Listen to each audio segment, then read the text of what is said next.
The second section of our textbook talks about today's adolescents in Canada, the United States, and around the world.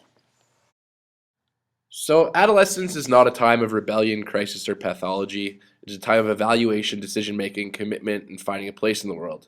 Socioeconomic, ethnic, cultural, gender, age, and lifestyle differences influence the developmental trajectory of every adolescent.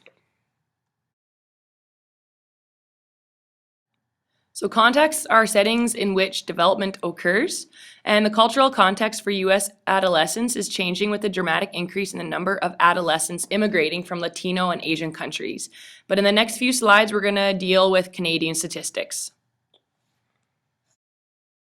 So unlike the US, where Asian and Latino immigrants add to the adolescent population, the Métis population is the fastest growing in Canada.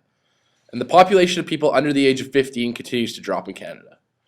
According to the 2001 census, about 65% of youth aged 15 to 18 were employed or actively seeking employment. And by 24, 88% of men are involved in the labor force and 80% of women.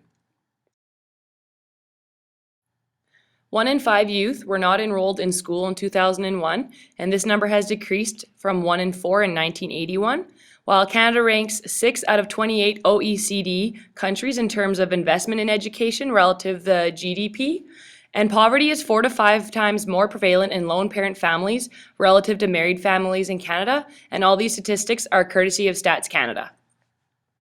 So social policy is action designed to influence the welfare of its citizens. Developmentally attentive youth policy emphasizes the family, neighborhood, and school.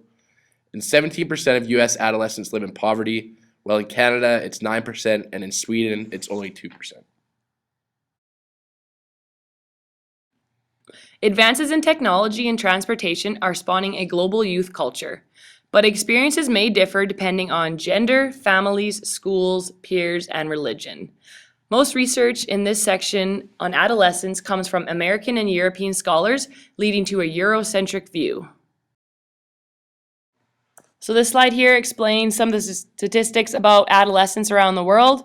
Some interesting ones were the fact that 16 million girls between 15 and 19 have given birth each year, and that suicide is actually the second most common cause of death for adolescents. And this is courtesy of the World Health Organization.